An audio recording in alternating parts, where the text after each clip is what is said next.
Pokimane's new cookies might be the most hated cookies of all time. What's wrong with them, you ask? Insert cookie jar joke here. Because people are mainly upset about the price of the cookies, but are they a scam? Because people are saying that they are. So to get that answer, we need to fully understand how these influencer product brands actually work. They're popping up everywhere, from Pokimane's cookies to Logan Paul and KSI's Prime Drink brand to Mr. Beast's Feastables and burgers. These influencer brands are popping up more, and that's probably going to continue to expand as more and more individuals get followings of millions of people. Of course, someone's going to try to monetize that in a new way. While people are upset about the price, that's not the only thing people are upset about. It seems like people don't quite understand the business models because they're getting upset when they didn't bake the cookies themselves. So I like to call this new type of influencer business that's been popping up extreme merchandising. It's basically monetizing followers with a less common product than regular merchandising, say a t-shirt. Because this is my merch right here, and you could buy it right now. And if I had millions of followers, maybe I would get a lot of money for that. But imagine if I had millions of followers and I could do something even better than a t-shirt, something that's special, my own kind of little mark on something that's premium, something that maybe is more wanted, but it's harder to get in bulk without having that audience or having that investment to put up front. And on top of that, they have the marketing because they have millions of followers. So it's like this perfect little advertising win for everybody, for an influencer to come in and make their own brand. And sometimes they are making the brand. Sometimes they're not. And people feel tricked when they see, oh my goodness, this cookie is the same as this cookie over here. I get it, because there are a lot of people who don't understand. And this is just something that's a common business practice. There's a lot of misconceptions out there about how these things work. And it's because these businesses are very complex. And we're seeing the influencer say, hey, I built this brand. I built this business. Look at my new product. And when they say it that way, that communication says to a viewer who doesn't know much about business structure, because not everybody does. Why would they? If you aren't passionate about that or you aren't in it, why would you know anything about business structures? So I happen to know that. I'm mad curious. This is my Mad Means Business channel, and we talk about business things in the creator industry. That's what I know. This is what I do. So I'm going to help solidify this, clarify this for people that don't know, because we don't know what we don't know. There's no problem with it. But I don't love when I see people coming in on Twitter and just spouting off things that they don't know anything about. There's a way to go about presenting information where we're not claiming something is a scam that's not, per se, hypothetically, like maybe the situation. All right, so Pokimane's cookies. There's an interesting tweet, and I'm gonna put it up on the screen. Pokimane's new product is apparently just a rebranded Tootsie Midnight Mini Cookie, which she sells for 3 times the price. The only difference between the cookies is vitamin D3, $28 versus $9.99 for 400G. But that doesn't necessarily make it a scam. Let's break down what the complaints are. It's rebranded and it's more expensive. So Pokimane isn't out there making all the cookies by herself, just with her own hands, nor did she come up with the recipe, and it's very expensive. So those are 3 different issues. Didn't invent the cookie, isn't making the cookie. I don't know, maybe nobody cares if she's making the cookie, but it sometimes feels like that in the comments, like, oh my gosh, she's lied to us. This isn't her cookie. I get it. But let's slow down on talking about scams, because scams, having something overpriced isn't a scam. You could get a basic off-brand, store brand, Walmart brand potato chip, and then Lay's, and Lay's is 100% of the time going to be more expensive. It's going to be marked up. Same with like Fruit Loops versus Fruit Moops or whatever they have out there that's the knockoff Fruit Loops. Coca-Cola versus RC Cola. Some of them do have a difference in recipe. Some of them don't. Generic medicines even is kind of one, but that's a completely different industry. You know what I mean? There's different generic brands of things plus the branded marketed items. And so people are used to actually paying extra for marketing. That's something that we have been, that is the consumer industry that we are a part of. Welcome. So where is the real problem here? Because if we're already paying extra for aggressive marketing tactics, or because the influencer told you to, or because it's shown in front of your face enough times, if we are already paying that markup because we want that consistency from some face that we trust, then what is the problem with Pokimane's cookies, right? Because it's just marked up. Well, it's Price gouging. It's so expensive. Okay. Price gouging would be for something that is like a necessary thing in society. The cookies are not necessary. They're nice, but they're not necessary. Nobody ever needs cookies. It's not price gouging. She can charge whatever she wants. Whether or not you want to buy $28 cookies, that's your prerogative. They've probably studied the market and know that there is some demand for that and that the price would work for them. I don't know who that market is, but they have done the research and said, this is a price that people will pay for this product. And when people see expensive items or expensive services, they say, oh, they're being ridiculous. That's silly. This person over here, this business over here is offering it for this much less. Okay, then go buy it over there. If you don't want her cookies, go get other cookies. It's not hurting you. She's not forcing you to buy the cookies. And if you buy the cookies, you're getting the value of the cookies. A scam is when they portray something to be something else entirely. She promoted having cookies and it having D3 in it, and it's her brand. She made it. Businesses, they can repurpose, they can acquire, they can have subsidiaries. There's so many different business structures that you can do with all of this. It's not just as simple as they were part of the recipe, bringing it up from the very beginning. She was there with all the scientists making all the little pieces, doing the cookie things. Who cares? Honestly, there's an argument for that it does matter a little bit, because I think that the problem here is that a lot of people are seeing a difference between the communication and what they're understanding and then what is the actual reality. These influencer businesses are not doing anything different than the big corporate brands, but a complaint that I saw when I was talking to people on Twitter about it was that influencers should be better than the corporations, that they should be held to a higher ethical standard. I think that's interesting. While I personally would like to hold myself to a higher ethical standard, and I like to see when others do too, should we really hold influencers to a higher standard than corporations? It's a dirty game. What do we care? You know, like, I understand if you don't want to buy it, but to judge an influencer for doing the same thing as a corporation and you still support the corporation, but not the influencer. Like, imagine there's knockoff Oreos. You buy Oreos or you buy her cookies. Either way, you have a price increase. Maybe it's a slightly less percentage-wise price increase, but you're still paying more for a brand. There are very few people that I can debate this with that don't buy anything that isn't white labeled, acquired, marked up for marketing. I cannot imagine that there's a single person out there that's not buying things that are influenced by marketing.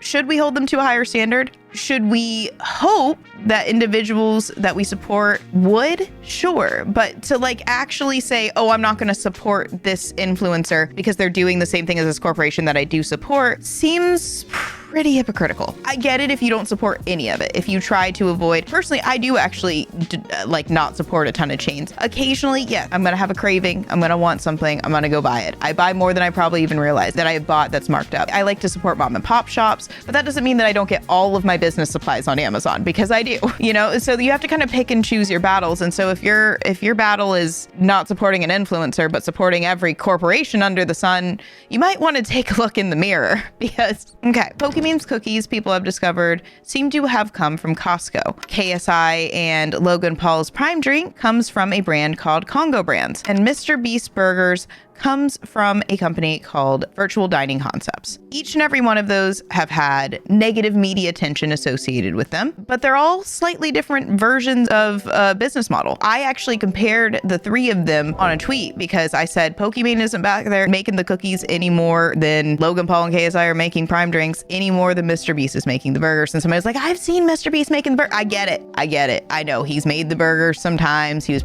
maybe he was more part of the process. You know, there's the Mr. Beast burger, and then some of his other friends have menu items. I get it. Maybe he was more involved, and that's okay. These are different business models. It frustrates me a little bit when people argue with not the point that you know they were trying to make on the tweet. It's arguing semantics. It's arguing points that don't matter. It's like, I think there's a logical fallacy there. I'm not a debate expert, but nonetheless, my point was obviously that these people are not, like, the influencers are not creating these brands from scratch by themselves, and nor should they. Maybe there are some times that they have something that they would love to do like that, but there's a lot of different things that go into a business, from sourcing and acquiring and making a subsidiary. Like, there's so many different business models that are occurring. Businesses are structured in a way to make the most money. It's not to create the most value for people. Yes, that is a goal, but it's usually a secondary goal to making money once you're in a big corporation like that. Now, a lot of us that have smaller businesses, we want to provide that value and then be able to get money for providing that value. But when you get to a certain level with a business large enough, corporations. It's why they're generally seen as like very greedy, messed up entities. It's why I left the Fortune 500 world and hope to never go back, is because there's so many things in those companies where it is all about making money and it is not at all about the customer. And the times that you win are because you were playing their game.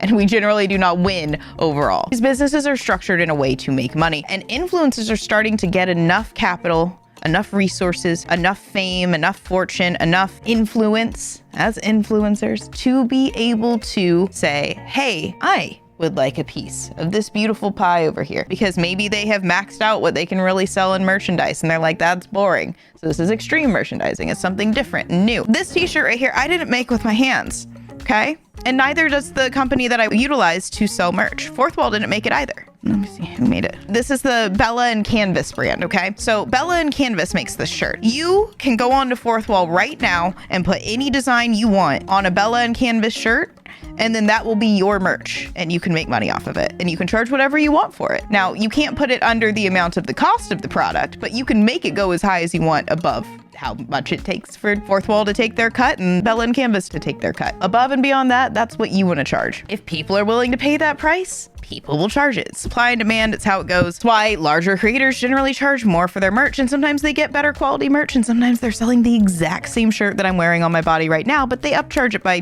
20, 40% because they have 1 million followers. That's just how it goes. But it's the exact same shirt. We have to take into account the marketing, the value that is given to an item that has been made by someone with a following, for whatever reason, has become more valuable. That's just, even if the design sucks.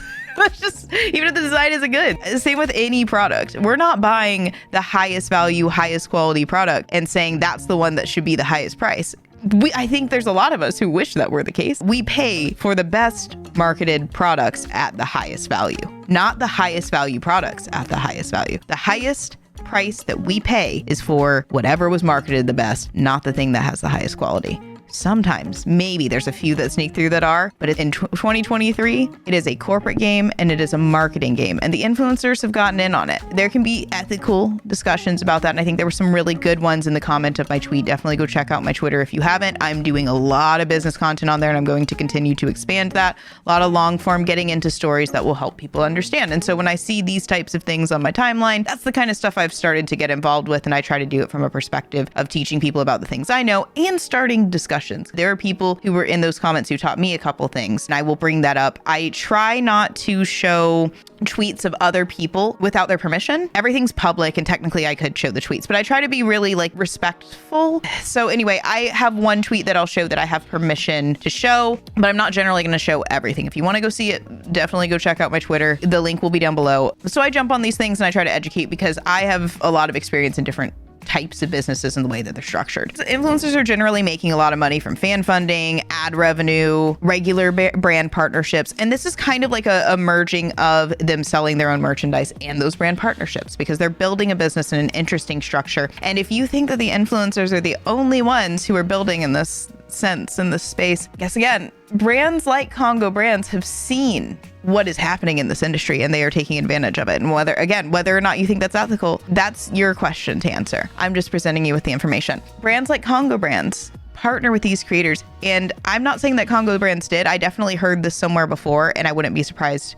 if there are other brands that do it. But think about it. It would make sense if there are businesses that are cropping up where they create different types of products and they have something that they know will sell with the right marketing. They've done all of the market research to know everything that they need to know for barriers of entry, the distribution, all of the logistics, everything marketing except having a face. And then they go out and they find that right face, like Logan Paul and KSI. I'm not saying that's for sure what happened. I definitely heard it somewhere. I am sure that if that is not the case for that specific one, there are probably businesses that are doing this. And I don't think that there's necessarily anything wrong with that, but you can certainly decide for yourself. Personally, I think it would be pretty neat to be able to get contracts like that for things that I want. I would love to have my own coffee company one day. I love coffee, but I would love to do it in a way where I source the right type of coffee and the quality that I would like to drink myself, and I hold my coffee to a very high standard. I actually do have an affiliate code right now with Top of the Morning Coffee. I'll have that in all of my link lists and everything if you want to I believe I have 15% off with them. Editing Mad put it on the screen, and that's a great coffee. I drink it most days, and I do black coffee, and that's my thing. I don't think there's anything wrong with having that help to build the business and having that help to source for things when your main industry isn't that. There are so many different ways that people get their money. Like, I think I heard that Amaranth, for instance, Amaranth owns a 7-Eleven, I believe, and it makes sense, right? Because you're going to get certain benefits in taxes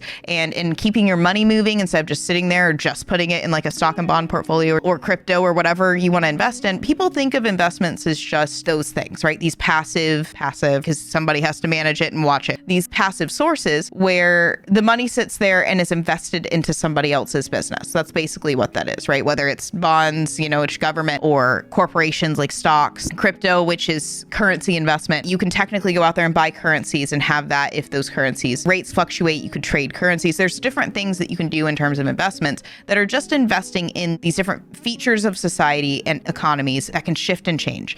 And so they're just doing a different type of investment in a business, and they keep their money moving that way. So if they buy in to gain ownership of a business, that's just them keeping their money moving, which makes sense for them, because if they make a bunch of money and then they invest in a business, this has different tax implications. So it's different than just, oh, I'm going to add on some stuff to sell. They have money sitting there. Why would they not want to invest into more entities and diversify? Because what if the content industry disappears tomorrow? Not that it will, but there are plenty of platforms that's happened to, like Vine, for instance. There are plenty of influencers from there that had to move to, YouTube for a time, and then TikTok cropped up and they moved over there. So there's constantly shifts in the industry. So to have their money in diverse spaces is a really good method to make sure that they keep their wealth, if that's what their end goal is. And why would they not? So with all of that said, this is a different type of monetization strategy that I think is smart, looking from their perspective to keep their money moving and to keep their portfolio diversified. It also allows them to capitalize on something that already wouldn't be being used to its full potential. If they're not the face of anything other than their own content, they're missing out on potential monetization. So what people don't realize is that in a lot of these things,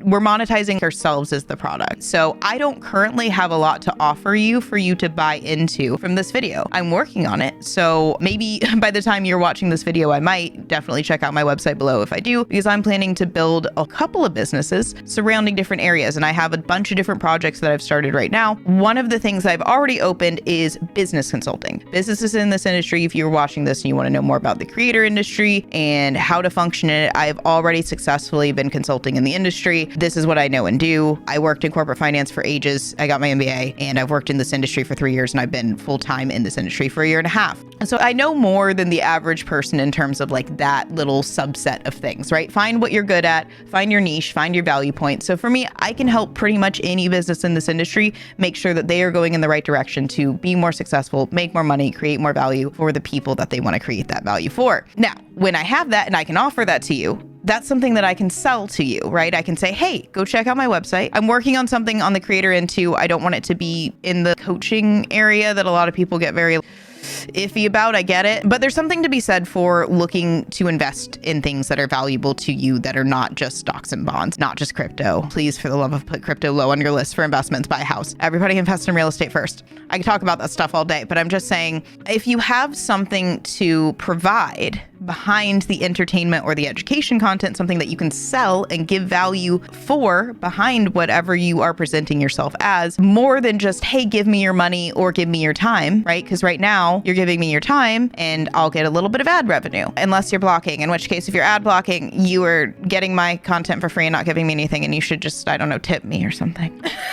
Most of my income from this has been from fan funding on Twitch and starting to with ad revenue on Twitch, and then a little bit here, not on this channel. Obviously, it's not monetized yet unless you're watching it far into the future, but I have a gaming channel as well. So I do entertainment content, educational content, and I'm building obviously the consulting arm and other parts of the business, and I'm working on diversifying my portfolio as well. So, which will require me to be doing a million different things. And so the more that you can capitalize on making things passive for yourself, but also getting into different industries and putting your money in different places, that's what they're trying to do. Instead of Pokimane making the cookies, or instead of Logan Paul and KSI making whatever brand they think would work for them, they go somewhere where somebody's already done the market research and then they partner with them. It makes sense, right? And so then they're not being the face of just, oh, I have merch, because Logan Paul used to do his Maverick merch, right? And now he promotes Prime. He also did crypto. And so it's having something that you were in front of that you can then sell, that you think is providing value for people. If you were getting these trades of value, whether they're giving you money or things that you would be buying anyway, not stuff that you wouldn't buy because that's not value, but stuff that you would be buying anyway, then you're getting these little trade-offs of value where you were getting revenue or saving costs by partnering with these businesses. And so it's no different when the influencer does this on a very large scale, like acquiring maybe some cookies and starting a cookie company. So what it seems like based on this tweet, private white label products are common. There are a lot of businesses out there that just slap their label onto different products. Basically, when other people are using kind of the same products and you just take it and you slap your label on it, private label is when it's just available to you. And so what seems to be based on this is that these little midnight toasties were part of Creation Foods, and Creation Foods and then Costco maybe let go of that, or, because if it was private, it was just for them. So maybe they let go of that. And then Pokimane's new brand, Mina, scooped that up. Or maybe a brand scooped that up already and then Pokimane partnered with them. We don't know the timeline here. So you can see the labels match up pretty well, and a few people have called that out. This person does call it a cash grab. I'm glad they kind of went back on what they said. Cash grab might be a bit harsh because I do think it's a bit harsh, but everybody's opinions are valid, honestly. Charging a lot for something is kind of a cash grab, but they did their market research to know what they think they could charge for it. And that's kind of the industry, right? That's how business works. They're going to charge the most that they think they can get to maximize their profits. So they did their research and they came up with that price. Should she maybe try to make it more accessible for her community? Sure. Why would we not argue that? I would definitely get the cookies if they were cheaper, but I might not be their target market. I don't think that it necessarily means that she has bad intent. Maybe she really has created something with this that she thinks is valuable. Even if she didn't create it herself, she acquired something that she thinks is valuable and is bringing it to the market in a way that she thinks is valuable. No work into the cookies themselves was put into, and the claim of creating the cookies is allegedly a lie. So I think that's where a lot of people get upset, and I think that that's fair. I think there was an implication by the way the announcement was made. You might think that she had more of a hand in the creation of the cookies than she did. Does that make it a scam? Let's keep going. We've talked about how these businesses work, and there's such a large difference between a scam and a very aggressively priced product in a business, or a very aggressively structured business. A scam is when someone's not providing the value that they claim. Pokimane just claimed to make a healthier cookie. She has a healthier cookie. Someone made it, whether that was her or somebody else, doesn't really matter. She would have been paying someone else to do it. Same with Prime drinks, same with a lot of the Beast products. Some of it he might have had more of a hand in than others. We'll get to that. But with a lot of these brands, they're going to be paying someone no matter what. If they acquire a cookie, who really cares? So I got permission from this person to share their tweet. I thought that they explained it, perfect wording, like I couldn't explain it better. This is how most influencer licensed products work. Why we'd be upset now, I have no idea. And that's exactly it, right? It's this influencer licensed product. If you're mad, then just buy the original. Yep. And if the original isn't available anymore, well, you didn't know about it before anyway. That's, like Pokimane just marketed them. There's probably millions of more eyes on this cookie than had ever been. I'd never heard of it. So there's definitely people that have heard about these cookies now that hadn't heard about them when they were in Costco. Can we talk about Costco for a second? Wait a second. I know that they're much more expensive than the price at Costco, but Costco's known for having low prices of bulk items because they charge a membership fee that most people can't afford. So those cookies were already for a very wealthy crowd above great value cookies. She also makes a really good point that if you bought Kirkland anything, congrats, you're buying massive name brand products under a different name for a fraction of the cost. Huggies, Duracell, Starbucks. So there are all of these different products. Kirkland is such a good example because there's so many products that you are being upcharged for that are the exact same products in the generic form. Fruit Moops. I don't know if that's a real cereal, but it's more common than you realize. There are so many, like any Instagram or TikTok brand that you see pop up. I do a lot of research into how businesses work because it's what I'm passionate about. So even on top of my experience and my education, I do a lot of education on my own because I'm an insane person and I'm a huge nerd. So I actually did one of those I do a lot of free webinars.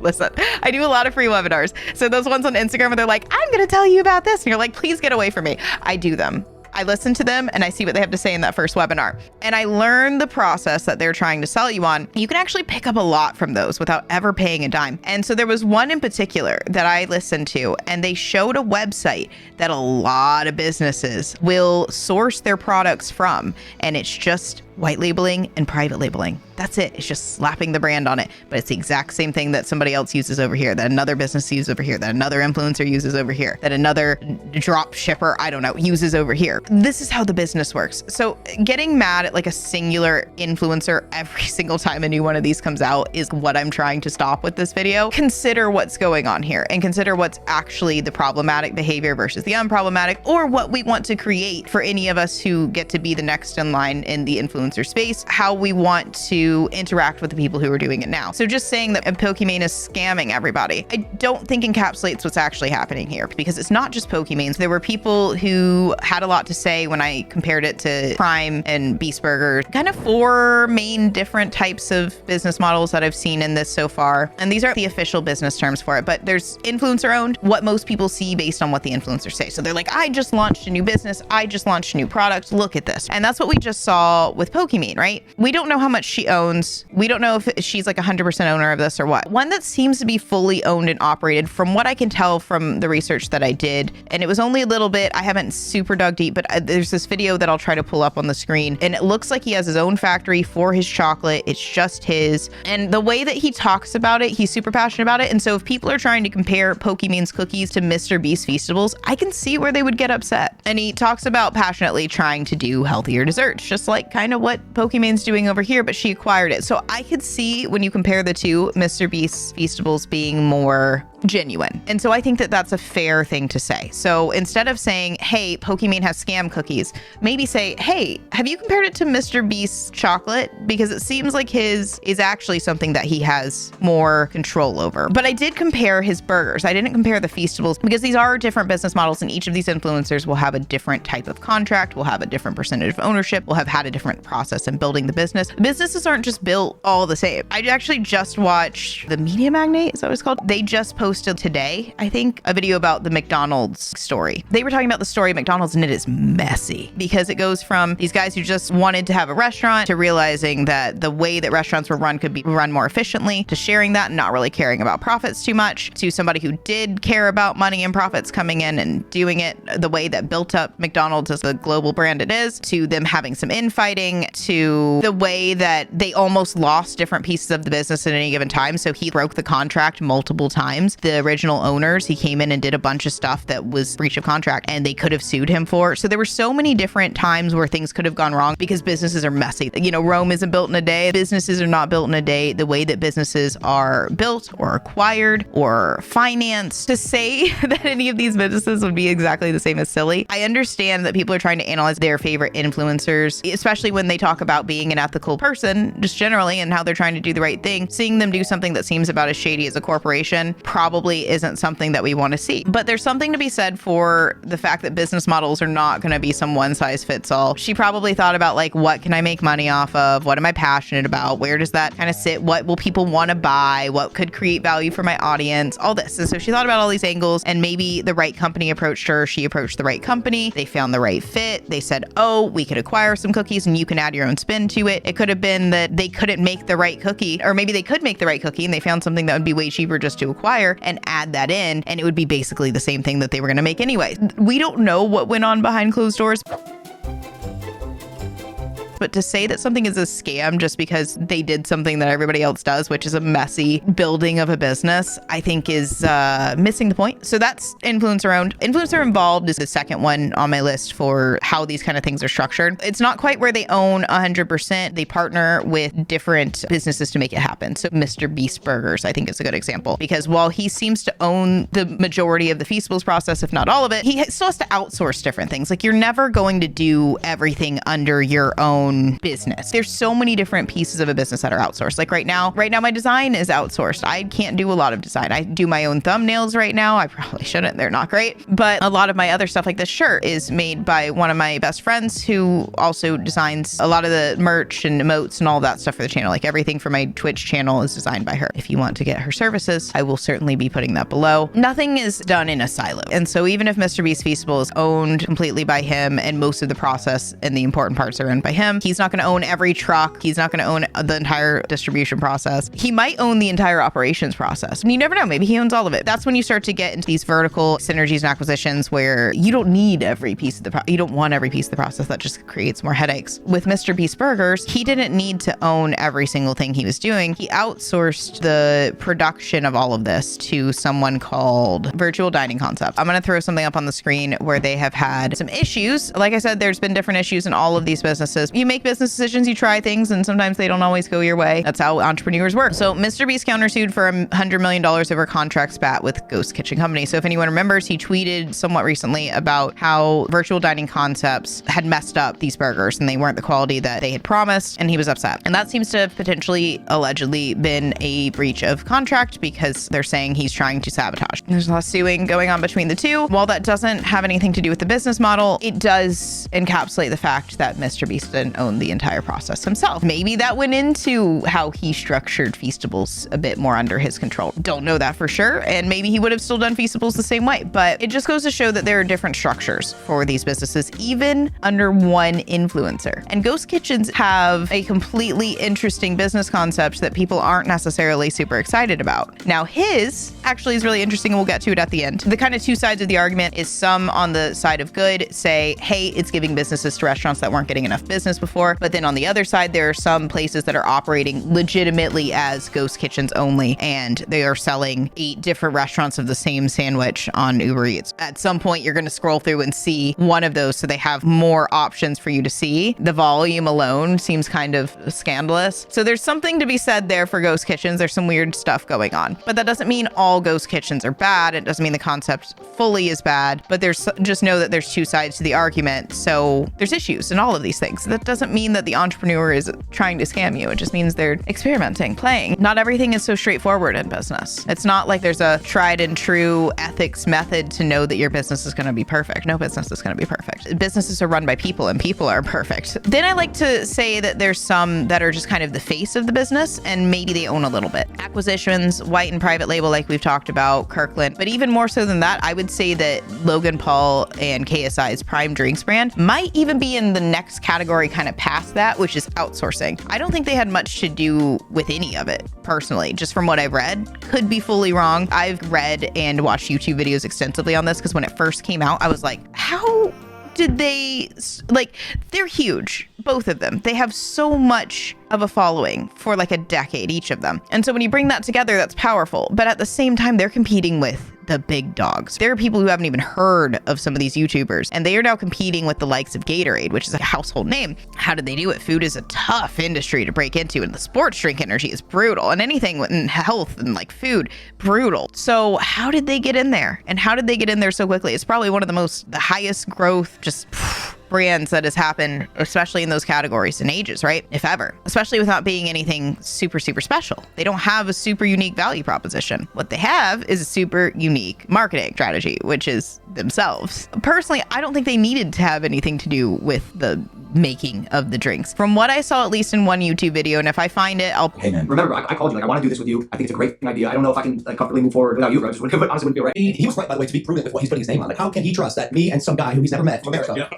I think either Congo reached out to them or Logan Paul found Congo when he was looking for the brand to buy or buy into. They made that work, and he brought KSI in. That's what I have found in my research. If anybody knows differently, please feel free to comment. I'm just saying there's so many different ways that this could have gone. I found something that showed shows the percentage that they own. It was about 20% each. So they still have a minority share in the company even together. They do not have the ability to make full business decisions on their own. The other shareholders in Congo Brands are the ones who have the power to make the decisions. They are getting probably a lot of profit from it, and they'll have a contract that says what they have rights to, and they're the face. There's a deal there, but it doesn't mean KSI and Logan Paul went out there and made an energy drink. And so to blame Poki for acquiring when they basically acquired, in a way, they bought into a business, it's kind of the same thing. Now, these energy drinks may not have been owned by anyone else previously, but also, who cares? If you weren't buying the cookies before, what's it to you? Like it or don't, buy it or don't. None of these influencers have actually done anything outside of common business practices. So the question becomes, should we hold them to a different standard of business practices? That's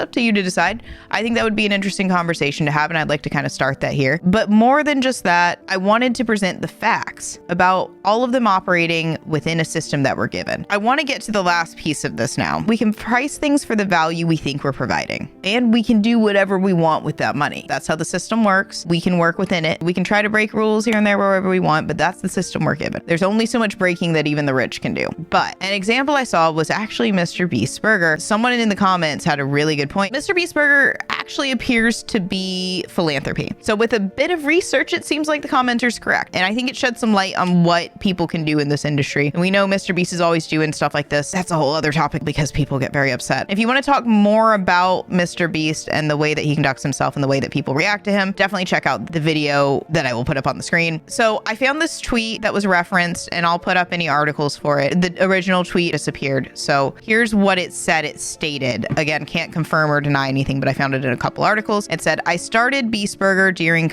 because restaurants were struggling and I wanted to give them a way to earn extra money. I've also never made a penny off it. We just reinvest the revenue into ads to help restaurants make more money. So it seems like Mr. Beast did his whole influencer product brand thing as a charity effort. That's an option, but do influencers need to give to charity in order for their brand to not be a scam? They already have a lot of money, so there is truly a conversation to be had. One person said cash grabbing, and I think it's fair to say if somebody has a lot of money, how much more do they need? But also, if they're building a business, how much say do we have in how much they're pricing things for if people are willing to pay for that? That's supply and demand. Again, they're working within the system. They're not doing anything out of the norm. Is it right? I think you might have an issue with the overall economic state, if not, and I think that that's fair. Launching a $28 cookie in a time when people are being laid off every day and nobody has the housing crisis, and a lot of people can't afford to pay rent and people are going into severe debt, I think is maybe not the most tasteful thing in the world, but I don't think it's a scam. Calling them out for the right thing is the right thing to do. People blow things out of proportion for clicks and rage baiting. I'm not into that. So I wanted to lay out all the facts for you. How much are influencers responsible for the brands that they partner with from price to quality? There is something to be said for speaking up about things when we see them. I do think that we should be holding corporations to more standards if we're going to be doing it with influencers. I think it is, people feel that influencers are just more accessible, so they go after them because they seem like just an individual person, but none of these influencers are individual people anymore. There's not a single one of these people with millions of followers that doesn't have a team behind them of some sort. Not a single one. They're outsourcing something. So we're talking about all of these influencers also being businesses. So that if you want to go after anyone, why are you starting with the ones? I mean, I don't know. Maybe it makes sense to start with influencers. What do you guys think? More than when we see them creating their own brands, I get upset when I see them shilling products or pushing products that they don't actually necessarily believe in, or putting down other brands that might be doing really cool things in the industry because they're getting money from another brand. When we're talking about tech comparisons and things that matter in the industry for people who are buying things that they need to do business, not cookies, that's where it starts to get interesting for me in this video that I'm going to put up on the screen, and I will see you in the next one.